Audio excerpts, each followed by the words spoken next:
নবীজি দোয়া করেছে, আল্লাহ আপনি আমার উম্মতের পাপের কারণে, পাপাচারের কারণে, অন্যায়ের কারণে, গুনাহের কারণে এদেরকে পূর্ববর্তী উম্মতদের মতো সমূলে নির্মূল করে দিবেন না।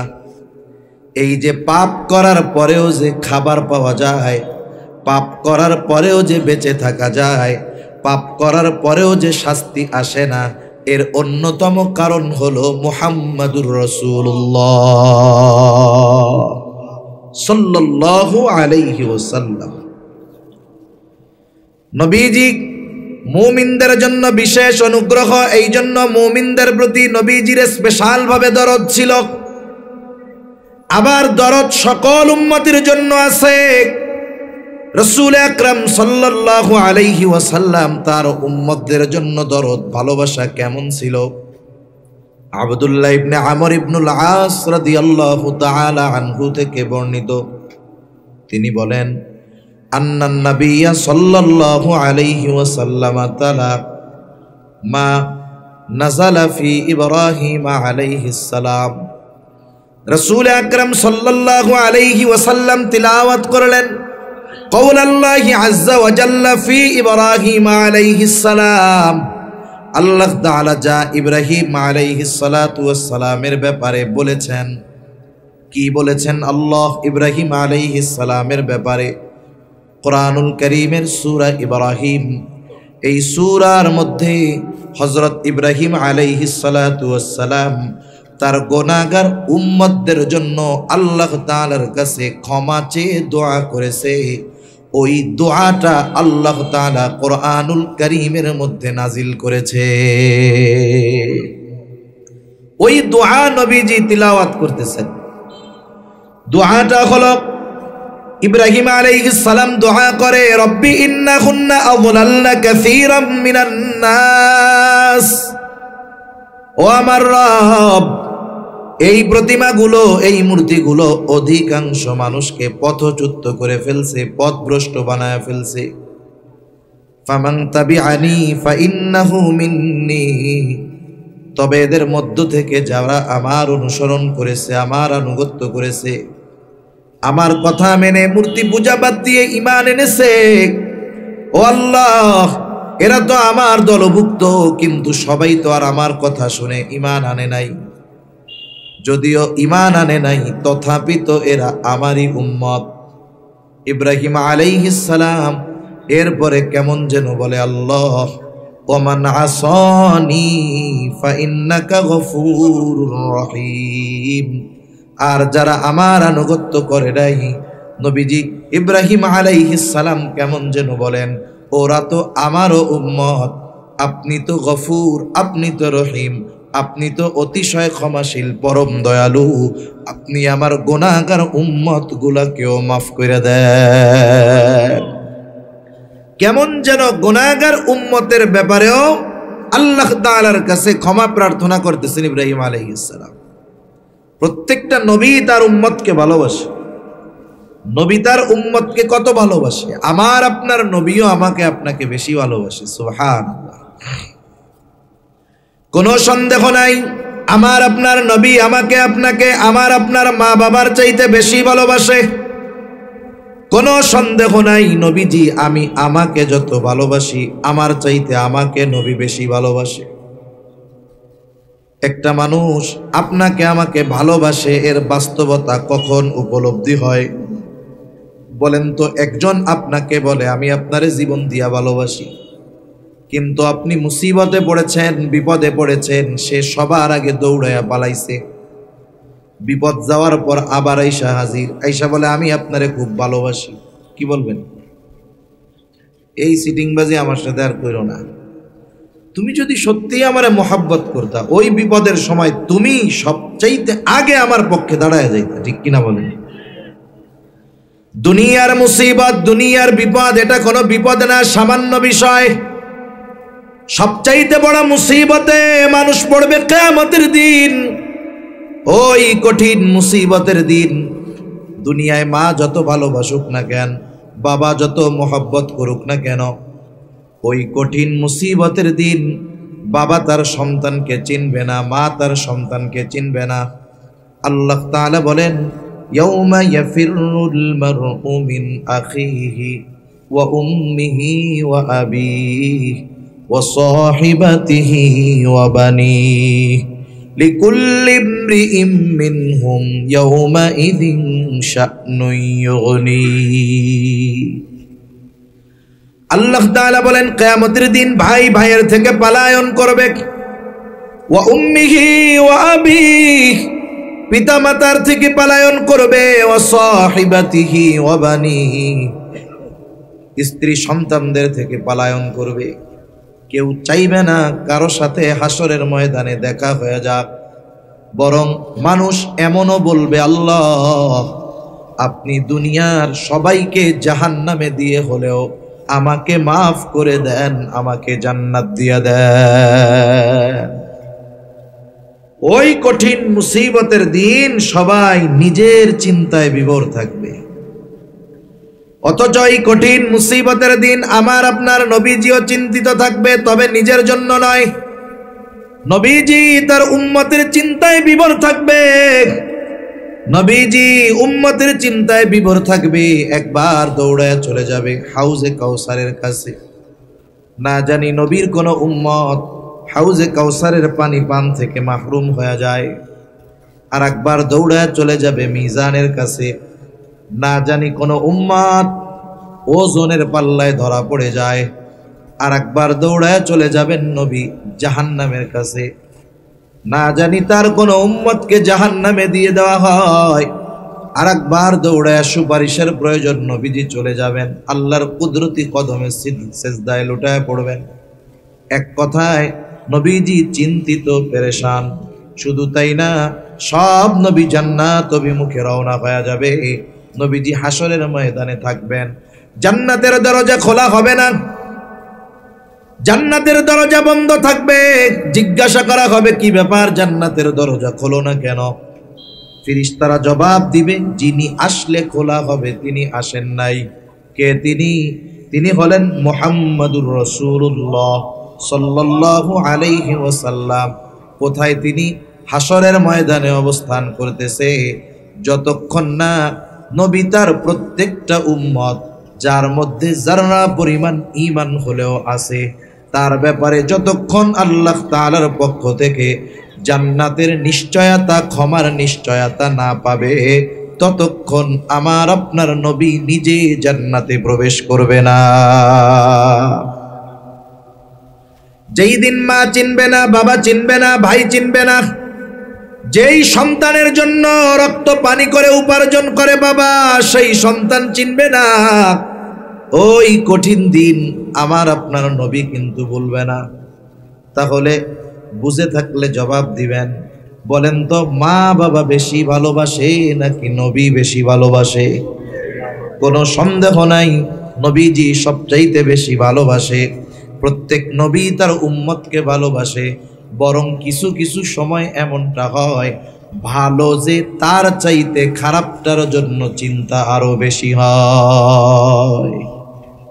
আমি মাঝে মধ্যেই বলি, মনে করেন এক বাবার 5 ছেলে, এক মার 5 ছেলে, 4 জন ভালো, বুজুর্গ, মুত্তাকি, পরহেজগার, আবেদ, সব দিক দিয়া ভালো, গোনাটোনা করে না। কিন্তু 5 নম্বর ছেলেটা সর্বোচ্চ পর্যায়ের মন্দ। 4 জনের ভালোকে যদি একদিকে দেওয়া হয়, একজনের খারাপির পাল্লা আরো বেশি ভারী হবে, এত খারাপ। বলেন তো, মা বাবা ওই ভালো 4 জনের জন্য চিন্তা বেশি করে নাকি খারাপটার জন্য বেশি করে? বলেন তো, মা বাবা যখন দোয়া করে, দোয়ার মধ্যে 4 জনের ব্যাপারে বেশি দোয়া করে নাকি খারাপটার জন্য বেশি দোয়া করে? সন্তান খারাপ হওয়ার পরেও মা বাবা ওই সন্তানকে দূরে ঠেলে দেয় না, মা বাবা ওই সন্তানকে বের করে দেয় না। কেন? বলে মোহাব্বতের কারণে। সন্তান এই জন্য যত খারাপ হোক তাকে দূরে ঠেলে দেওয়া যায় না। আরে উম্মত যত গুনাহগার হোক, মা বাবার চাইতে সন্তানকে যত ভালোবাসে মা বাবা, তার চাইতে নবী তার উম্মতকে বেশি ভালোবাসে। এই জন্য নবী সন্তান যেমন খারাপ হলে মা বাবা মোহাব্বতের কারণে চিন্তিত হয়, ওই রকম কোন উম্মত যদি গুনাহগার হয়, নবীও মোহাব্বতের কারণে চিন্তিত হয়ে যায়। এরপরে উনি ঈসা আলাইহিস সালাতু ওয়াস সালামের ওই আয়াত যেই দোয়া আল্লাহ তাআলার কাছে ঈসা আলাইহিস সালাম করেছেন, আল্লাহ তাআলা ওই দোয়াও জানায় দেন। ঈসা আলাইহিস সালাম দোয়া করে আর বলে, ইন তুআযিবহুম ফাইন্নাহুম ইবাদুক ওয়া ইন তাগফির লাহুম ফাইন্নাকা আনতাল আজিজুল হাকীম। ঈসা আলাইহিস সালাম আল্লাহ তাআলার কাছে বলে, ইন তুআযিবহুম ফাইন্নাহুম ইবাদুক, আপনি যদি তাদেরকে শাস্তি দেন তারা তো আপনারই বান্দা। ওয়া ইন তাগফির লাহুম, আল্লাহ আপনি যদি তাদেরকে ক্ষমা করে দেন, মাফ করে দেন, তারা তো আপনারই বান্দা। এই কারণে যদি আপনি আমার গুনাহগার উম্মত, আপনার বান্দাকে যদি আপনি মাফ করে দেন, কেউ কোনো কিছু আপনাকে জিজ্ঞাসা করবে না। কেন? ফাইন্নাকা আনতাল আজিজ, আপনি হলেন মহাপরাক্রমশালী, মহাপ্রজ্ঞাময়। মূলত ঈসা আলাইহিস সালাম বলতে চায়, আল্লাহ আমার ওই গুনাহগার উম্মত আপনার বান্দাগুলোকেও আপনি মাফ করে দেন। দুই নবী দোয়া করছে তার গুনাহগার উম্মতের ব্যাপারে। আল্লাহ তাআলা নবীজিকে জানাইছেন, নবীজি ওই দুই নবীর দোয়া তিলাওয়াত করছেন। অনেক সময় কিছু বিষয় আছে আপনি আমি একটা কাজ করব কিন্তু মনে নাই, ভুলে গেছে। কথার কথা, বাসার থেকে বলছে যে ছেলেটাকে ফোন দিতে হবে, মেয়েটারে ফোন দিতে হবে, বাজারে গিয়া মোবাইলে টাকা রিচার্জ করে দিয়ে, জরুরি বিষয়। এখন আপনি বাজারে গিয়ে চা খাইতে বসছেন, এখন ভুলে গেছেন, মনে নাই আর। একটু পরে যে কোনো কারণে উঠছেন, সামনে টাকা রিচার্জের দোকান, অথবা আরেকজন বন্ধু আপনারে বলতেছে আমি একটু ওইদিকে যাই। কেন? বলে আমার টাকা রিচার্জ করতে হবে। এখন বলেন তো, যে ভুলে গেছিল তার মনে পড়ে যায় না? হায় রে, আমারও তো করতে হবে, বাসা আমি ভুলে গেছিলাম। নবীজি যখন দুই নবীর দোয়া তিলাওয়াত করলেন যা তারা উম্মতের ব্যাপারে করছে, এইবার নবীজির অন্তরে তার উম্মতের মুহাব্বতের ঢেউ জাগ্রত হয়ে গেছে। নবীজিও এইবার গুনাহগার উম্মতের জন্য দোয়া করে। বর্ণনাকারী বলতেছেন, ফারাফা ইয়াদাই ওয়া ক্বালা আল্লাহুম্মা উম্মতি উম্মতি ওয়া বাকা। নবীজি হাত দুটো উঁচু করলেন, হাত দুটো উঁচু করে বলতেছে, আল্লাহ আমার উম্মত, আমার উম্মত। সাথে সাথে অঝর ধারায় চোখ দিয়ে অশ্রু পড়তেছে, নবীজি কান্না করতেছে আর বলে আমার উম্মত, আমার উম্মত। আর কিছুই নবীজি বলেন না, যদিও বাক্য বলতেছে এতটুকু আমার উম্মত, কিন্তু মূলত নবীজি কি বলতে চায়, দুনিয়ার কেউ জানুক আর না জানুক, বুঝুক আর না বুঝুক, যিনি জানেন যিনি বোঝেন তিনি কে? আল্লাহ তাআলা সব জানেন, বুঝেন। এরপরেও আল্লাহ তাআলা তার হাবিবের জবান দিয়ে শুনতে চায় কান্নার কারণটা কি। মনে করেন বৃহস্পতিবার বিকালবেলা মাদ্রাসার ছোট ছোট ছাত্ররা, 4 বছর 5, 6, 7 বছর বয়স, নতুন নতুন মাদ্রাসায় ভর্তি করে দিয়ে গেছে মা বাপ। এতকাল মা বাবা হাতে তুইলা, কোলে তুইলা, গালে তুইলা খাওয়াইছে। এখন বৃহস্পতিবার বিকালবেলায় মাদ্রাসা ছুটি হয়, ও তো জানে। এখন মা বাবার জন্য কলিজার মধ্যে পড়তেছে, হুজুরের কাছে গিয়া বৈশা শুধু কান্না করতেছে। বৃহস্পতিবার আসরের পরে শুধু কান্দে, কান্না করে। এখন বলেন তো, এই ছোট বাচ্চা, মক্তবের বাচ্চাটা বৃহস্পতিবার বিকাল বেলায় যদি হুজুরের সামনে গিয়া কান্না করে, বলেন তো এই কান্নার কারণ আপনারা কি বুঝেন? এখন কান্নার কারণ ওস্তাদ বোঝার পরেও কেন ছাত্রর মুখ দিয়ে শুনতে চায়? এটা ওস্তাদ ছাত্রের একটা মহব্বতের বহিঃপ্রকাশ। আল্লাহ তাআলা সব কিছু জানার পরেও কেন তার হাবিবের মুখ দিয়ে শুনতে চায়? এটা আল্লাহ তাআলার তার হাবিবের প্রতি মহব্বতের একটা বহিঃপ্রকাশ। হাবিব আপনার যা মন চায় বলেন, কারণ আল্লাহ তাআলা তো আমার আপনার নবীজিকে এমন ভালোবাসে যে আল্লাহ তাআলা কিছু কিছু ক্ষেত্রে এমন বিধান নাজিল করেন যেটা আমার আপনার নবীকে খুশি করার জন্য। আল্লাহ তাআলা নবীজিকে খুশি করার জন্য বিধান পরিবর্তন করে দেয়। রাসূল আকরাম সাল্লাল্লাহু আলাইহি ওয়াসাল্লাম যখন মক্কা থেকে মদিনায় হিজরত করে গেছেন, মদিনায় যখন হিজরত করেছেন, মদিনা থেকে কিবলা ছিল বাইতুল মুকাদ্দাসের দিকে। নবীজি যখন মক্কায় থাকতেন, রাসূলুল্লাহ সাল্লাল্লাহু আলাইহি ওয়াসাল্লাম বাইতুল মুকাদ্দাসের দিকে ফিরে নামাজ পড়তেন। তবে ওয়াল কাবাতু বাইনা ইয়াদাই, কাবা বাইতুল মুকাদ্দাস আর তার মাঝে থাকতো, কারণ মক্কা থেকে বাইতুল মুকাদ্দাস ছিল উত্তর দিকে। নবীজি দাঁড়াইতেন সামনে কাবা, এরপরে বাইতুল মুকাদ্দাস। কিন্তু উনি যখন মদিনায় হিজরত করলেন, মদিনাও তো মক্কা থেকে উত্তর দিকে, এইবার যখন বাইতুল মুকাদ্দাসের দিকে ফিরে নামাজ পড়ে আমার আপনার নবী, কাবা পড়ে গেছে পেছন দিকে। 16 মাস নবীজি নামাজ পড়ছেন বাইতুল মুকাদ্দাসের দিকে ফিরে, কিন্তু মনের তামান্না যদি কাবা মুসলমানদের জন্য কিবলা হইতো ভালো হইতো। সব সময় মনের তামান্না এটা।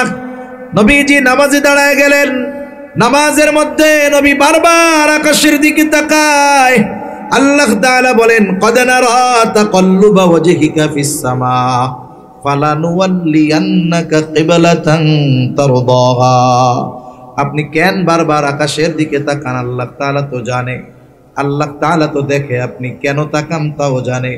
আল্লাহ তাআলা বলেন, ফালানুওয়াল্লিয়ান্নাকা কিবলাতান, অবশ্যই অবশ্যই আপনার জন্য আমি কিবলাকে পরিবর্তন করে দিব।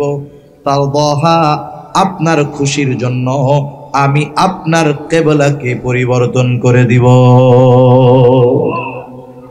আল্লাহ তাআলা নবীজির সন্তুষ্টির জন্য, নবীজিকে খুশি করার জন্য নবীজির চাওয়া অনুযায়ী কিবলা পরিবর্তন করে দিয়েছে। কত মহব্বত, ভালোবাসা। জিবরাইল আলাইহিস সালাতু ওয়াস সালামকে আল্লাহ তাআলা বলে, জিবরাইল যাও, আমার মুহাম্মদ কেন কান্না করে, কান্নার কারণ জিজ্ঞাসা করো। জিবরাইল আলাইহিস সালাতু ওয়াস সালাম হাজির, এসে বলে, আপনি কেন কান্না করেন? যদিও আপনার কান্নার কারণ আল্লাহ তাআলা জানে, এরপরেও তিনি জানতে চান। এইবার জিবরাইল আলাইহিস সালাতু ওয়াস সালামের কাছে প্রাণ খুলে নবী সব কথা বললেন, উম্মতের ব্যাপারে সব কথা বললেন। এইবার জিবরাইল আলাইহিস সালাম আল্লাহ তাআলার কাছে গিয়ে সব কথা খুলে বলল। আল্লাহ তাআলা জানায় দিলেন, জিবরাইল যাও, আমার মুহাম্মদকে গিয়ে জানায় দাও, আমি অচিরেই তাকে তার উম্মতের ব্যাপারে সন্তুষ্ট করব, তাকে অসন্তুষ্ট করব না। নবীজি দুনিয়ায় থাকতেই উম্মতের ক্ষমার ব্যাপারে চিন্তিত ছিলেন, পেরেশান ছিলেন। শুধু তাই না, উম্মতের ব্যাপারে নবীজির ফিকির কেমন ছিল, চিন্তা কেমন ছিল। নবীজি যখন প্রথম দিকে গোপনে দাওয়াত দিলেন 3 বছর গোপনে দাওয়াত দেওয়ার পর আল্লাহ তাআলা নির্দেশ দিলেন, ওয়ানদির আশীরাতাকাল আকরাবিন। এখন আর গোপনে হবে না, আপনার আত্মীয় স্বজন আশেপাশের যারা আছে এদেরকে প্রকাশ্যে দাওয়াত দেন। নবীজি দাওয়াত দিবেন, গুরুত্বপূর্ণ এক বিষয় এটা। এটা তো দুনিয়ার সবচাইতে মোস্ট ইম্পর্টেন্ট একটা বিষয়, যেটা মানুষকে জানাতে হবে। এমনটা ছিল না যে আমরা যেমন বছরে একদিন দাওয়াত দিছেন, 2 ঘন্টা 3 ঘন্টার জন্য আসলাম, 1 ঘন্টা কিছু দিনই কথাবার্তা বললাম, চলে গেলাম। নবীজি কি এইরকম দাওয়াত দিছে মক্কাবাসীরে? না, নবীজিও মক্কাবাসীকে হাড়ে হাড়ে চিনে। মানুষের সামনে খুব মিষ্টি কথা আমরা বলতেছি, আমলের কথা বলতেছি, কিন্তু আমার আমলের অরিজিনাল হালত কি এটা তো বুঝবেন আমার সাথে 6 মাস থাকলে, ঠিক কিনা বলেন? এই বিষয়গুলো নবীজিও তাদের ব্যাপারে জানে, তারাও নবীজির ব্যাপারে জানে। নবীজির প্রতি তাদের কত অগাধ আস্থা, বিশ্বাস ছিল।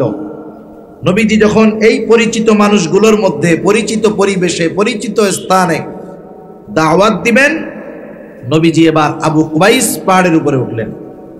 আবু কুবাইস পাহাড়ের অংশটাই সাফা পাহাড়, এজন্য কোন কোন বর্ণনায় আসছে উনি সাফা পাহাড়ে উঠলেন, কোন কোন বর্ণনায় আবু কুবাইস পাহাড়ে উঠলেন।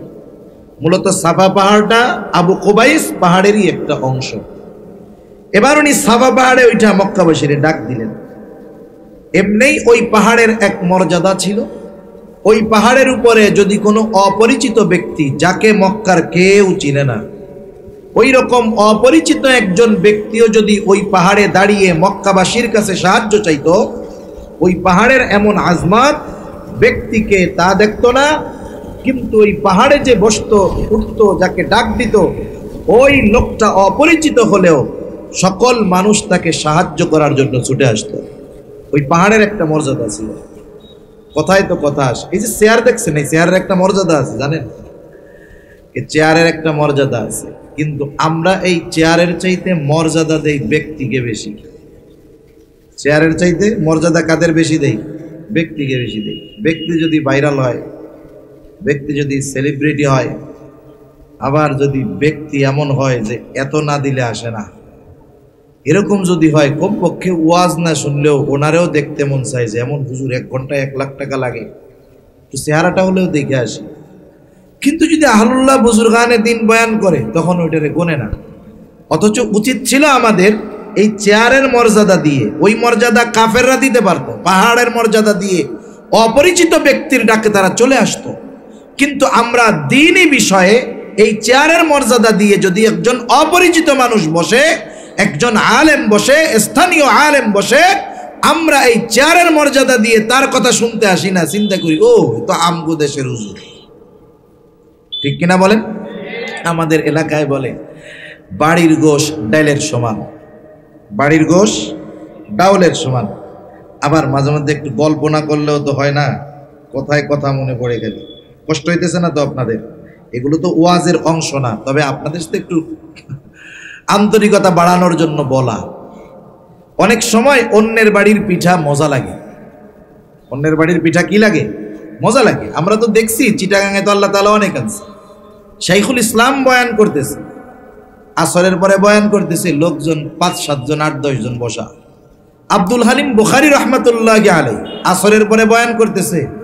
আফসোস লাগে কি, আওয়াম নাইলে না বুঝে ওই এলাকায় যিনি গেছেন পটিয়া মাদ্রাসার মুহতামিম আব্দুল হালিম বুখারী রাহমাতুল্লাহি আলাইহি, ওই এলাকার উলামায়ে কেরাম কোন জায়গায় ছিল, মসজিদের ইমাম মুয়াজ্জিনরা কোথায় ছিল, তারা আইসা জুইড়া বসলেও তো 100 জন লোক হইতো। এই লোকগুলাও আসে, মনে করে আমাদেরই তো হুজুর।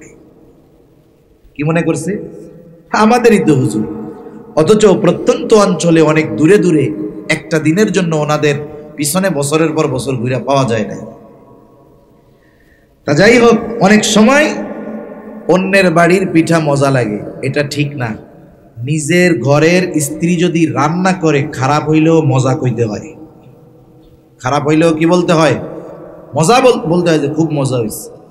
মজা না হইলেও ফায়দা, হইলেও ফায়দা। মনে করেন একজন স্বামী বাসায় গেছে, এবার স্ত্রী মজার একটা খাবার আইনা দিছে, পিঠা আইনা দিছে, সে নিজেই রান্না করছে আর কি, কিন্তু গোপন রাখছে। এখন স্বামীরে খাইতে দিছে, খাওয়া দাওয়ার পরে বলতেছে, দিছে এটা কি? বলে এটা পিঠা। কে দিছে? এই তো পাশের বাসার থেকে একজন দিছে আর কি। খাওয়া দাওয়া শেষ, জিজ্ঞাসা করে কেমন হয়েছে? খুব মজা তো, ভাবির হাতের রান্না খুব মজা, পিঠাটা খুব স্বাদ হয়েছে। কে বলে সত্য কথা বলি? বলে হ্যাঁ বলো। বলে এই পিঠাটা তো আমি আপনার জন্য রান্না করছি। ভাই এই জন্যই তো বাসি বাসি গন্ধ। পিঠা যখন কইছে পাশের বাসার, ওনার খুব মজা লাগছে। যখন ওয়াইফ বলছে আমি রান্না করছি আপনার জন্য, তখন কি বলে এই যে একটু গন্ধ গন্ধ কইতেছিল। তা উচিত কি, স্ত্রী রান্না করছে, তরকারিতে লবণ কম হয়েছে, যত মশলা মশলা দিক না কেন, যদি লবণ না দেয় ওই তরকারির স্বাদ হবে? হবে না। আপনি খাইছেন, খাইলেন, এখন দেখলেন যে লবণ কম হয় নাই, আপনি লবণ নিলেন, খাইলেন, জিজ্ঞাসা করতে পারে বা আপনি বলতে পারেন খুব মজা হয়েছে তরকারিটা, আলহামদুলিল্লাহ। মহিলাদের অভ্যাস হইল, স্বামী যদি প্রশংসা করে অধিকাংশ ক্ষেত্রে বিশ্বাস করে না। যখন আপনি বলবেন খুব মজা হয়েছে, আপনার কথা বিশ্বাস জীবনেও করবে না। সে নিজে আগে টেস্ট করে আবার দেখবে আসলে মজা হয়েছে কিনা। এইবার যদি দেখে যে মুখে নেওয়ার পরে লবণ হয় নাই, তাহলে তো স্বাদই হয় নাই। সে লজ্জিত হবে, সাথে সাথে আনন্দিত হবে যে স্বাদ না লাগার পরেও আমার স্বামী আমার সাথে একটু গরম কথা বলে নাই। আর যদি স্বাদ হয়, সে আনন্দিত হবে যে আলহামদুলিল্লাহ আমার স্বামী আমার প্রশংসা করছে। এই জন্য কাছের মানুষ, ঘরের মানুষ যারা, এদের কদর মূল্যায়ন করার দরকার। সে যেই হোক আর যাই হোক, ওলামা একরাম হলে তো আরো বেশি করার দরকার। ঠিক কিনা বলেন? ওই যে কথার থেকে গেলাম, আমরা চেয়ারের কদর করার যোগ্যতা অর্জন করব। আল্লাহ বুঝবার তৌফিক দান করুন। এই চেয়ারগুলো দামি চেয়ার, এগুলো নবীদের ওয়ারিসের চেয়ার। যেমন প্রত্যেকটা হাদিস যারা পড়ে, হাদিসের সনদের ধারাবাহিকতা আছে, চেয়ারগুলোরও এরকম ধারাবাহিকতা আছে। তা ওই আবু কুবাইস পাহাড়ের এক মর্যাদা, উপরে উঠে যদি কোনো ব্যক্তি কোনো কথা বলতো, অপরিচিত হলেও পাহাড়ের মর্যাদা দিয়ে তারা ওই ব্যক্তির কথা শুনত। ওই পাহাড়ে উঠছে মুহাম্মাদুর রাসূলুল্লাহ সাল্লাল্লাহু আলাইহি ওয়াসাল্লাম। আজকে আর কেউ ঘরে নাই, একবারে সবাই চলে আসছে। মুহাম্মদ কি বলবে আমাদের? নবীজি জিজ্ঞাসা করতেছে, আমি যদি তোমাদেরকে বলি এই পাহাড়ের পেছন দিকে পাদদেশে একদল অশ্বারোহী সৈন্য আক্রমণ করার জন্য ওত পেতে আছে, তোমরা কি আমার কথা বিশ্বাস করবা নাকি? উপস্থিত সব মানুষ সমস্বরে বলল, কেন নয়, অবশ্যই তোমার কথা আমরা বিশ্বাস করি। কেন করি? এই কারণটাও মক্কাবাসী বলেছে, হাদিসের মধ্যে আসছে, বিশ্বাস করি কারণ মুহাম্মদ ইতিপূর্বে তোমাকে কখনো আমরা মিথ্যাবাদী পাই নাই। নবীজির সত্যবাদিতার সাক্ষী মক্কার কাফেররা দিয়েছে। ওই নবীজি যখন চিরন্তন সত্য কথাগুলো তাদের সামনে তুলে ধরছে, কাফেররা এবার নবীজির এই কথাকে প্রত্যাখ্যান করছে। একটা জিনিস, দূরের একজন যদি আমার কোনো কথা অস্বীকার করে, সাময়িক কষ্ট লাগতে পারে, কিন্তু আমার ঘরের, আমার চেনা জানা, যাদের সাথে যুগের পর যুগ অতিবাহিত হয়েছে, এই ধরনের মানুষ যদি আমার কোনো সত্য কথা অস্বীকার করে, বলেন কষ্ট লাগবে কি লাগবে না? অবশ্যই লাগবে। নবীজির কষ্ট পেয়েছেন, আহারে এই মানুষগুলোর সাথে আমার শৈশব, কৈশোর, যৌবন অতিবাহিত হয়েছে, অথচ এরা আমার এই সত্য কথাটাকে বিশ্বাস করতেছে না। নবীজি চিন্তিত হয়ে গেলেন, কষ্টে চিন্তায় খানা দানা বন্ধ হয়ে গেল। নবীজি পেরেশান, খানা দানা বন্ধ, অসুস্থ হয়ে গেছেন। অসুস্থতার মাত্রা এতটা বেশি ছিল, আল্লাহ রাব্বুল আলামিন আয়াত নাজিল করে বলেন, লাআল্লাকা বাখিউন নাফসাকা আল্লা ইয়াকুনু মুমিনিন। আল্লাহ রাব্বুল আলামিন বলেন, হাবিব, এরা ঈমান না আনার কারণে আপনি নিজেকে নিজে নিঃশেষ করে দিচ্ছেন, মৃত্যু মুখে ঠেলে দিচ্ছেন। তাহলে উম্মত ঈমান না আনার কারণে নবী কত চিন্তিত হতেন, কত পেরেশানি হতেন, আল্লাহ তাআলার এই কালাম দ্বারা এটা বোঝা যায়। শুধু তাই না, মুহাব্বতের মানুষের ব্যাপারেই তো চিন্তিত বেশি থাকে, যদিও সে মন্দ হয়। নবীজি উপমা দিতেন এইভাবে, তোমাদের মধ্যে আর আমার মধ্যে উপমা হলো ওই ব্যক্তির ন্যায় যে আগুন প্রজ্বলিত করেছে, আগুন জ্বালিয়েছে। এখন তো চতুর্দিকে প্রত্যন্ত অঞ্চলগুলোতেও ইলেকট্রিসিটি আছে। এক সময় কারেন্ট ছিল না, বিশেষ করে ফসলের সময়, ধানের সময় যদি কেউ আগুন জ্বালাইতো, কেউ যদি একটু আগুন প্রজ্বলিত করতো, চতুর্দিক থেকে পোকামাকড় এসে লাফায়া লাফায়া আগুনের মধ্যে পড়ে আত্মহুতি দিত। আগুন যিনি জ্বালিয়েছেন তিনি যদি হাত দিয়ে সরায়ও দিতেন, কাজ হইতো না, আরো জোর করে এসে আগুনের মধ্যে পড়তো। নবীজি বলেন, তোমাদের আর আমার মধ্যে উপমা হলো ওই ব্যক্তির ন্যায় যে আগুন প্রজ্বলিত করলো, চতুর্দিক থেকে পোকামাকড় এসে আগুনের মধ্যে পড়তে থাকলো, সে ঠেকায় পারে না। আমিও তোমাদেরকে জাহান্নামের দিক থেকে কোমর ধরে ধরে টেনে আনি, আর তোমরা শক্তি প্রয়োগ করে আমার থেকে ছুটে যাও। উম্মতের প্রতি কত দরদ থাকলে, কত মায়া থাকলে উম্মতের ব্যাপারে নবীজি এমন উপমা দিতে পারেন। শুধু তাই না, ওই উম্মতের ব্যাপারে নবীজির এত মায়া, এত মহব্বত, ভালোবাসা যে ওই উম্মতের দ্বারা আঘাতপ্রাপ্ত হওয়ার পরেও নবীজি কখনো ওই উম্মতের জন্য বদদোয়া করেন নাই। যখন মক্কার মানুষ নবীজির কথাগুলো মানে না, নবী চলে গেলেন তায়েফ, যেখানে তার শৈশবের কিছু সময় অতিবাহিত হয়েছে। হযরত যায়েদ রাদিয়াল্লাহু তাআলা আনহুকে নিয়ে চলে গেলেন তায়েফ। তায়েফের মানুষেরাও নবীজিকে চিনল না। দলবদ্ধভাবে নবীজির গায়ে তারা পাথর নিক্ষেপ করতে শুরু করল। হযরত যায়েদ রাদিয়াল্লাহু তাআলা আনহু একা ঠেকাতে পারেন না। পাথরের আঘাতের মাত্রা কতটা বেশি ছিল। আয়েশা সিদ্দিকা রাদিয়াল্লাহু তাআলা আনহা নবীজির গায়ে একদিন দাগ দেখতে পাইলেন। দাগ আয়েশা সিদ্দিকা রাদিয়াল্লাহু তাআলা আনহা বলে, ইয়া রাসূলুল্লাহ, আপনার পিঠে এইগুলো কিসের দাগ? আপনার কি কখনো বসন্ত হয়েছিল নাকি? নবীজি বলে, না আয়েশা, আমার কখনো বসন্ত হয় নাই। তাইলে এই দাগগুলো কিসের? নবীজি বলে, আয়েশা, আমি যখন তায়েফে দ্বীনের দাওয়াত দিতে গিয়েছিলাম, ওই তায়েফের মানুষ আমাকে যে পাথর নিক্ষেপ করেছিল, তাদের নিক্ষিপ্ত পাথরের আঘাতের দাগ এইগুলো। এর মানে বোঝা যায় নবীজিকে পাথর মারছে বড় বড় না ছোট? বড় পাথর। শুধু বড় পাথর না, পাথরগুলো চোখা ধারালো ছিল, যার কারণে আঘাত লাগছে, গায়ে গর্ত হয়ে গেছে, রক্ত প্রবাহিত হয়েছে। নবীজির গা দিয়ে এই ধারালো পাথরের আঘাতে এত পরিমাণ রক্ত পড়েছে, পুরা গা জামা রক্তাক্ত হয়ে গেছে, রক্তে ভিজে গেছে, গা বেয়ে বেয়ে রক্ত পড়ে জুতার মধ্যে ঢুকে গেছে, রক্ত শুকায়া পা জুতার সাথে আটকে গেছে। স্বাভাবিক আমরা যারা রক্ত দান করেছি, 100 গ্রাম, 150 গ্রাম, 200 গ্রাম রক্ত নেওয়ার পরে অনেকে 2 ঘন্টা উঠতে পারে না। নবীজির গা রক্ত প্রবাহিত হয়েছে, নবীজি পড়ে যাইতেন, আবার উঠতেন, দাঁড়াইতেন, দাঁড়ায় বলতেন, বলো লা ইলাহা ইল্লাল্লাহ তুফলিহু। ও তায়েববাসী, বলো লা ইলাহা ইল্লাল্লাহ তুফলিহু, সফল কাম হয়ে যাইবা, সফল হয়ে যাইবা। এইভাবে দিনভর দাওয়াত দিলেন নবী। রক্তাক্ত দেহ, প্রচুর পরিমাণ রক্ত প্রবাহিত হয়েছে, বের হয়েছে। দুর্বল নবী বিকাল বেলায় একটা আঙ্গুর বাগানের পাশে গিয়ে একটু বিশ্রাম নিচ্ছেন, আরাম করতেছেন। দুর্বল দেহ, জিবরাইল আলাইহিস সালাতু ওয়াস সালাম হাজির, এসে বলে, ইয়া রাসূলুল্লাহ, এই কওম আপনার সাথে কেমন আচরণ করেছে আল্লাহ তাআলা সব দেখছে। আজকে আমি একা আসি নাই, আমার সাথে আরেকজনকে পাঠানো হয়েছে, যেই ফেরেশতা ইতিপূর্বে কখনো আপনার নিকটে আসে নাই। নবীজি বলেন, ওই ফেরেশতা আমার কাছে আসলো, আমাকে সালাম দিল। সালাম বিনিময়ের পরে বলতেছে, ইয়া রাসূলুল্লাহ, এই সম্প্রদায় আপনার সাথে কেমন আচরণ করেছে আপনার মালিক জানে। তিনি আমাকে আপনার নির্দেশ পালন করার জন্য পাঠিয়েছেন।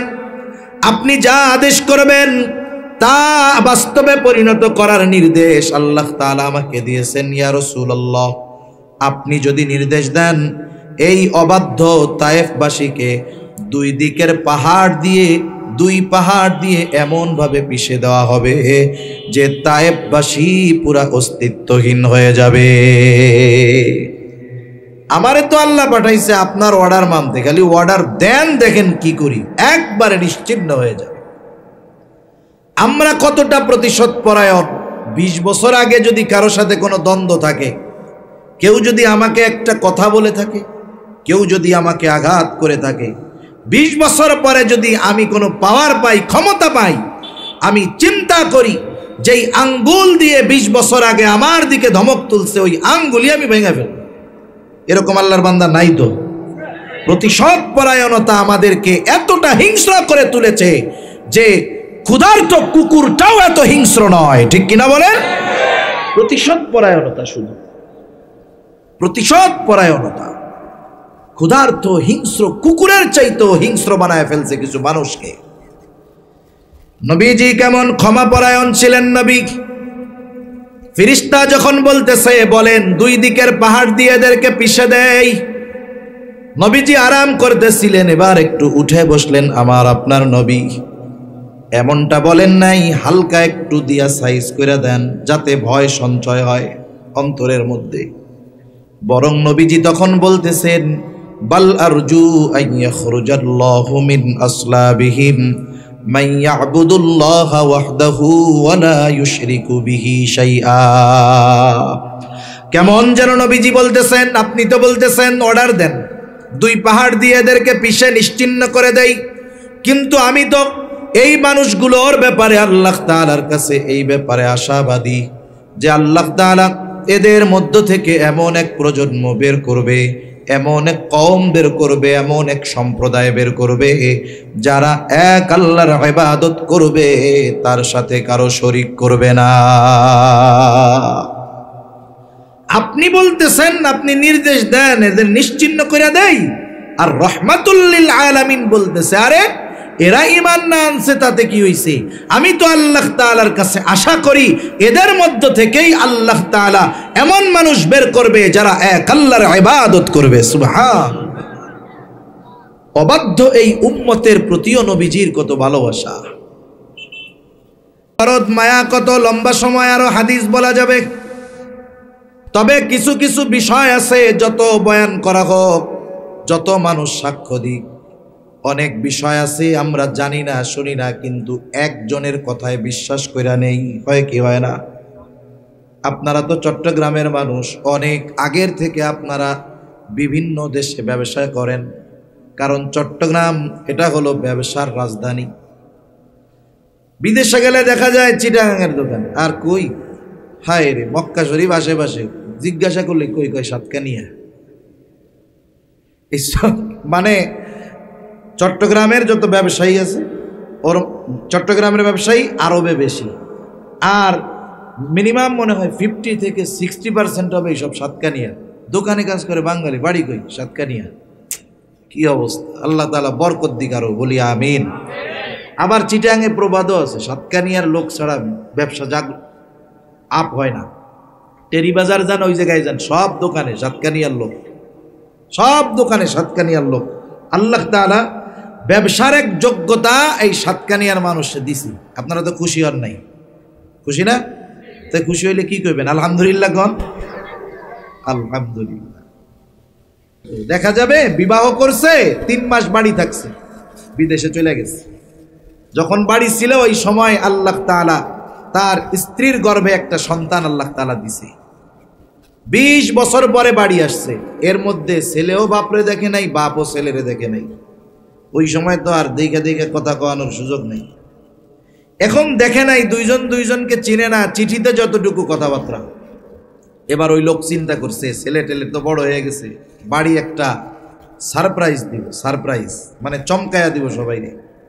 কোনো খবর টবর না দিয়া বাড়ি চলে আসছে। রাত 2টার সময় দরজায় টোকা দিছে, বাড়ি যায় দরজা খুলো। এখন যুবক মানুষ 20 বছরের, রাত 2টায় টোকা দিলে তো ওই খুলবে। এখন যেই দরজা খুলছে দেখে অপরিচিত একজন মানুষ। কে আপনি? তুমি আমাকে চিনবা না, তোমার মা আমারে চিনবে।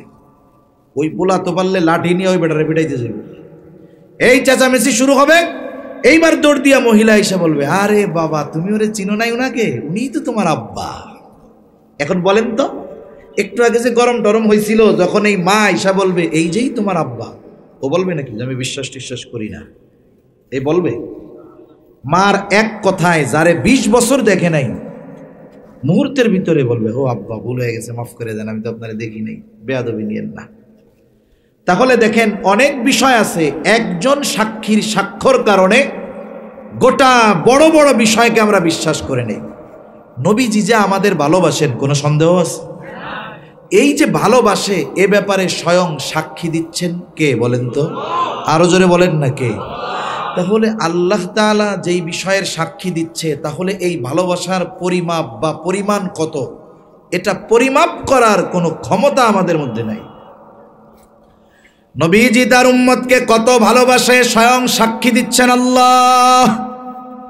আল্লাহ রাব্বুল আলামিন বলেন, লাকাদ জাআকুম রাসূলুম মিন আনফুসিকুম আজিজুন আলাইহি মা আনিতুম হারিসুন আলাইকুম বিল মুমিনিনা রাউফুর রহিম। আল্লাহ রাব্বুল আলামিন বলেন, লাকাদ জাআকুম রাসূলুম মিন আনফুসিকুম, তোমাদের মধ্য থেকে তোমাদের জন্য এমন একজন রাসূলের আগমন ঘটেছে, যিনি হলেন আজিজুন আলাইহি মা আনিতুম। সোজা কথায় শব্দে কেমনে বুঝাই? তিনি হলেন সমব্যথী। তার মানে যেই বিষয়টা তোমাদের জন্য কষ্টের, সেটা ওই রাসূলকেও কষ্ট দেয়। সুবহানাল্লাহ। এখন প্রশ্ন হতে পারে, আমি যেইটায় কষ্ট পাই, নবী সেইটায় কষ্ট পায় কেমনে? একটা উদাহরণ দিলে বুঝতে সহজ হবে। মনে করেন এক লোকের 3 বছরের একটা ছেলে, 3 বছরের সন্তান। সন্তানের বয়স যখন একেবারে ছোট থাকে, 1, 1.5, 2 মাস বয়স, তখন এক ধরনের মায়া, যখন বাপ বাপ বইলা ডাকে তখন আর এক মায়া, আব্বু আব্বু ডাকে পিছে পিছে দৌড় দিয়া যখন আসে তখন কিন্তু আর এক মায়া, আর এক মহব্বত। এই 3 বছরের ছোট্ট বাচ্চাটা হঠাৎ করে অসুস্থ হয়ে গেছে, জ্বরাক্রান্ত হয়ে গেছে। গভীর রাত, প্রচণ্ড জ্বর, কেমন যেন তাপে তার কপালটা ফেটে যাচ্ছে। বাচ্চাটা কষ্টে যন্ত্রণায় কান্না করতেছে। বলেন তো ওই মুহূর্তে ওই বাচ্চার সামনে তার মা বাবা, আমার তো দিল বলে ওই বাচ্চা অসুস্থতায় যত কষ্ট পায়, ওই অসুস্থ সন্তানের কষ্ট দেখে মা বাবা তার চাইতে আরো বেশি কষ্ট পায়। অনেক মা বাবা হয়তো আল্লাহ তাআলার কাছে মনে মনে বলে, আল্লাহ আমরা নাইলে পাপ করেছি, গুনাহ করেছি, কিন্তু এই মাসুম বাচ্চাটা তো কোনো পাপ করে নাই। আয় আল্লাহ, আপনি প্রয়োজনে তার অসুস্থতাটা আমাকে দিয়ে আপনি এই মাসুম বাচ্চাটারে সুস্থ করে দেন। দেখেন তো সন্তানের কষ্ট অনুভব করে মা বাবা কেন? কারণ সন্তানের প্রতি মা বাবার ভালোবাসা থাকার কারণে। উম্মতের কষ্ট নবীজি কেন অনুভব করেন? নবীজির অন্তরে উম্মতের মোহাব্বত ভালোবাসা থাকার কারণে। এই জন্য আল্লাহ তাআলা বলেন, এমন এক হাবিব, এমন এক রাসূল তোমাদের মধ্য থেকে তোমাদের জন্য আসছে, তোমাদেরকে যেটা কষ্ট দেয় সেটা তার জন্য কষ্টের কারণ হয়ে যায়। এই জন্য সাহাবায়ে কেরামও যখন নবীজির কাছে কোনো কষ্টের কথা বলতেন, নবীজির এক্সপ্রেশন অবস্থাটা এমন হইতো, ওই সাহাবীর পূর্ণ কষ্টটা কেমন যেন নবী নিজেও অনুভব করতেছে। এজন্যই তো সাহাবায়ে কেরাম নবীজির জন্য ফেদা ছিল, জীবন দিয়ে দিতে তারা সবসময় তৈয়ার থাকত। একথাই আল্লাহ তাআলা বলেন, তিনি হলেন তোমাদের জন্য সমব্যথী, যেই বিষয় তোমাদের জন্য কষ্টের সেটা তার জন্য কষ্টের। এরপরে আল্লাহ তাআলা বলেন, তিনি হলেন হারিস, হারিসুন আলাইকুম, তোমাদের জন্য সর্বোচ্চ কল্যাণকামী। নবীজি উম্মতের জন্য সর্বোচ্চ কল্যাণকামী নবী। নবী একদিন সাহাবায়ে কেরামকে নিয়ে পথ চলতেছেন। উম্মতের ব্যাপারে নবী চাইতেন উম্মত দ্বীনের পথে চলে আসুক। নবীজি একদিন পথ চলেন, নবী বলতেছে হঠাৎ করে আমার ভাইদেরকে দেখতে মন চায়। সাহাবায়ে কেরাম জিজ্ঞাসা করে, ইয়া রাসূলুল্লাহ, আমরা কি আপনার ভাই নই? নবীজি বলেন, শোনো, তোমরা আমার সাথী, তোমরা আমার সাহাবী, তাহলে আপনার ভাই কারা? নবীজি বলেন, আমার পরে আমাকে না দেখে যারা আমার উপরে ঈমান আনবে তারা হলো আমার ভাই। নবীজি কল্যাণকামী, চাইতেন যে সবাই আমার পরে আমার প্রতি আল্লাহর প্রতি ঈমান আনুক। শুধু তাই না, যেই বিষয়গুলো উম্মতের জন্য অতি কল্যাণের, ওই বিষয়টাকে যথাযথ স্থান এবং যথাযথ সময়ের জন্য সংরক্ষণ করতেন। নবীজি বলেন, প্রত্যেকটা নবীকে এক একটা স্পেশাল দোয়া করার সুযোগ দেওয়া হয়েছে, যেই দোয়াটা আল্লাহ তাআলা তার উম্মতের ব্যাপারে কবুল করার প্রতিশ্রুতি দিয়েছেন নগদে। নবীজি বলেন, সব নবী তাদের সেই দোয়াটা দুনিয়ায় করে ফেলছে, আমি ওই দোয়াটাকে সংরক্ষণ করে রাখছি। কিয়ামতের দিন ওই দোয়াটাকে আমি আমার উম্মতের সুপারিশ হিসাবে করব, যেটা মিস হবেই না, কারণ এই দোয়া কবুলের নিশ্চয়তা আল্লাহ তাআলা দিয়ে রাখছেন। এজন্য নবীজি হলেন উম্মতের জন্য সর্বোচ্চ কল্যাণকামী। এরপরে আল্লাহ তাআলা স্পেশাল ভাবে মুমিনদের জন্য নবী কেমন? আল্লাহ তাআলা বলেন, বিল মুমিনিনা রাউফুর রহিম, মুমিনদের জন্য নবী হলেন রাউফ, নবী হলেন রহিম।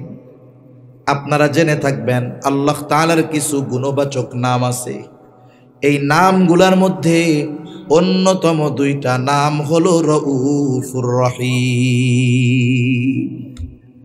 আল্লাহ রাউফুর রহিম, আল্লাহ তাআলা রাউফুর রহিম। অথচ এই দুইটা শব্দ নবীজি উম্মতের প্রতি কেমন সদয় দয়ালু। আল্লাহ তাআলা হলেন অতিশয় সদয়, অতিশয় দয়ালু। এই গুণটা কার বলেন তো? একটু জোরে বলেন, কার? আল্লাহ তাআলা। নবীজি মুমিনদের প্রতি কেমন সদয় আর মুমিনদের জন্য কেমন রহম দিল, এ কথা আমাদের বোঝানোর জন্য আল্লাহ তাআলা এমন দুইটা শব্দ নবীজির শানে ব্যবহার করছেন যা দুনিয়ার কোনো মাখলুকের সাথে সম্পৃক্ত করা বৈধ নয়। নিজের সাথের শব্দ। কেউ যদি বলে অমক পীর সাহেব রউফুর রহিম, শিরক হবে। কি হবে বলেন? শিরক হবে। অথচ নবীজি তার উম্মতের প্রতি কেমন সদয়, কেমন রহম দিল, এটা বোঝানোর জন্য আল্লাহ তাআলা নিজে তার নবীকে বলতেছে। কি বলতেছে? বিল মুমিনিনা রাউফুর রহিম। এই নবী হলেন মুমিনদের জন্য অতি সদয়, পরম দয়ালু। তাহলে উম্মতের প্রতি নবীজি কেমন সদয়, কেমন রহম দিল, আল্লাহ তাআলার এই কথার দ্বারা স্পষ্টভাবে বোঝা যায়। এখন স্বাভাবিক যৌক্তিকতা, স্বাভাবিক জ্ঞান কি বলে, স্বাভাবিক সেন্স কি বলে? যেই ব্যক্তি আমাকে আমার জন্য সর্বোচ্চ ত্যাগ স্বীকার করবে, আমাকে সর্বোচ্চ ভালোবাসবে, আমিও তার জন্য জীবন দিয়ে তাকে ভালোবাসবো, এটা বলে হলো স্বাভাবিক নলেজ, এটাই বলে। এখন বলেন তো, যেহেতু নবী আমাদের সর্বোচ্চ ভালোবাসে, তার ভালোবাসার পরিধি উম্মতের ব্যাপারে এত বেশি, ওই ভালোবাসার ব্যাপারে স্বয়ং সাক্ষ্য দিয়েছেন আল্লাহ। যেই নবী এত আমাদের ভালোবাসে, বলেন তো সেই নবীর প্রতি আমাদের সর্বোচ্চ ভালোবাসা থাকার দরকার আছে না নাই? সর্বোচ্চ পরিমাণ ভালোবাসা নবীজির প্রতি আমাদের থাকতে হবে। নবীর প্রতি উম্মতের ভালোবাসা, উম্মতের প্রতি নবীর ভালোবাসা, আর নবীর প্রতি উম্মতের ভালোবাসা, এটা হলো ঈমান সম্পৃক্ত বিষয়। আমরা যে নবীকে ভালোবাসবো এটা সম্পর্কের কারণে না, স্বার্থের কারণে না। এ ভালোবাসা ঈমানের সাথে জড়িত, ঈমানের সাথে। সেজন্য এই ভালোবাসাটা হতে হবে সর্বোচ্চ। এই জন্য নবীর প্রতি যার ভালোবাসা যত বাড়ে, তার ঈমানের পাওয়ার তত বাড়ে। নবীর প্রতি ভালোবাসা যার যত কমে, ঈমানের পাওয়ার তার তত কমে। দুনিয়ার ভালোবাসা, স্বার্থের ভালোবাসা, সম্পর্কের ভালোবাসা, এটা কারণে আপ ডাউন হয়, কিন্তু নবীর ভালোবাসা কখনো ডাউন হওয়ার সুযোগ নাই, শুধু আপ হইতে হবে, বাড়তে হবে। বাবার সাথে সন্তানের ভালোবাসা সম্পর্কের ভালোবাসা, মায়ের সাথে মেয়ের ভালোবাসা সম্পর্কের ভালোবাসা, স্বামীর সাথে স্ত্রীর ভালোবাসা সম্পর্কের ভালোবাসা, ছেলের সাথে মেয়ের ভালোবাসা এটা সম্পর্কের ভালোবাসা, ছেলের সাথে মায়ের ভালোবাসা সম্পর্কের ভালোবাসা। এই ভালোবাসা ঈমানের কারণে এক সময় শত্রুতাতেও পরিণত হতে পারে। যেই বাপরে ভালোবাসবে আল্লাহর জন্য, ওই বাপের সাথে দুশ্মনী হবেও আল্লাহর জন্য। কিন্তু নবীর সাথে বিরোধিতার তো কোনো সুযোগ নাই, ওখানে তো শুধু ভালোবাসা বাড়তেই হবে। ঠিক কিনা বলেন? সাহাবায়ে কেরাম দেখা গেছে বাবার, মার, সন্তানের এসবের ভালোবাসার চাইতে নবীর ভালোবাসাকে তারা কত ঊর্ধ্বে রাখছে, সাহাবায়ে কেরাম দেখা গেছে। বদরের যুদ্ধের দিন আবু উবাইদা ইবনুল জাররাহ রাদিয়াল্লাহু তাআলা আন যুদ্ধের ময়দানে যখন আছেন, তিনি দেখতে পাইলেন তার বাবা জাররাহ কাফেরদের পক্ষে, মুসলমানদের বিপক্ষে যুদ্ধ করার জন্য আসছে। বাবাকে দেখার পর তিনি চিন্তা করলেন বাবার থেকে দূরে দূরে সরে থাকবো। এক বর্ণনায় আসছে তিনি বাবার থেকে সরে সরে যুদ্ধ করতেছেন ঠিক, কিন্তু বাবার দিকে খেয়াল রাখতেছেন বাবা কি করে। কারণ জাররাহ নবীর প্রতি সর্বোচ্চ বিদ্বেষ পোষণ করত। জাররাও চিন্তা করছে আজকে যেহেতু লোকবল অস্ত্রের দিক দিয়ে আমরা শক্তিশালী, মুসলমানদেরকে সাইজ করে দেওয়া হবে, আর যদি মুহাম্মদকে দুনিয়া থেকে বিদায় করে দেওয়া যায় তাহলে তো সবই শেষ। এই বদ চিন্তা করে, কুচিন্তা করে সে বারবার নবীজির দিকে আক্রমণ করার চেষ্টা করতেছে। জাররাহ আবু উবাইদা খেয়াল করলেন, প্রথমবার গিয়ে প্রতিহত করলেন, আবার দূরে সরে যুদ্ধ করতেছে, কিন্তু খেয়াল করে যে বাপ জাররাহ কি করে। আবার খেয়াল করলেন যে জাররাহ নবীর দিকে আক্রমণ করার চেষ্টা করতেছে, আবার গিয়ে প্রতিহত করলেন, সরায়া দিলেন। এইবার আবার যুদ্ধ শুরু করছে, খেয়াল করতেছে বাবা কি করে। এইবার তাকায় দেখে বাপ আবারও নবীর দিকে আক্রমণ করার চেষ্টা করতেছে। বাবার মোহাব্বতে জাররাহ বাবার থেকে দূরে দূরে সরে যুদ্ধ করতেছিল, কিন্তু নবীর প্রতি বাবার এই আচরণ তার পছন্দ হয় নাই। সে তো ওই রকম লক্ষ্য বাবার চাইতে নবীকে বেশি মহব্বত করে। এইবার আবু উবাইদা বিরক্ত হয়ে গেল, নবীর প্রতি এহেন আচরণ সে পছন্দ করলো না।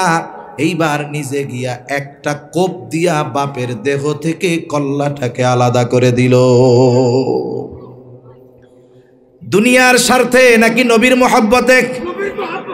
নবীর সাথে বেয়াদবি করেছে, ছাড় দেয় নাই। এই জন্য নবীর প্রতি মহব্বত এটা ঈমানের সাথে সম্পৃক্ত বিষয়, এটা কমার কোনো সুযোগ নাই। নবীকে মহব্বত করতে গিয়ে যদি বাপ দুশ্মন হয় পিছপা হওয়া যাবে না। নবীকে ভালোবাসতে গিয়ে যদি সন্তান দুশ্মন হয় তাহলে সন্তানের সাথে সম্পর্ক ত্যাগ করতে হবে। সাহাবায়ে কেরাম এই ব্যাপারে দৃঢ় প্রতিজ্ঞাবদ্ধ ছিলেন। শুধু তাই না, নবীজিও জানায়া দিয়েছেন, নো আমার উম্মত, মিলাদ দিয়া সিন্নি খাইয়া জিলাপি খাইয়া প্রকৃত মুমিন হতে পারবা না যতক্ষণ না আমাকে প্রকৃতভাবে ভালোবাসবা।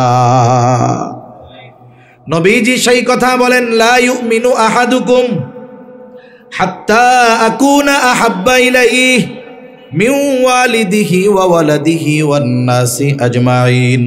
নবীজি বলেন, তোমাদের মধ্যে কেউ ততক্ষণ মুমিন হতে পারবে না যতক্ষণ না সে পিতা মাতা সন্তান সন্ততি এক কথা সকলের চাইতে আমি নবীকে বেশি ভালো না বাসবে।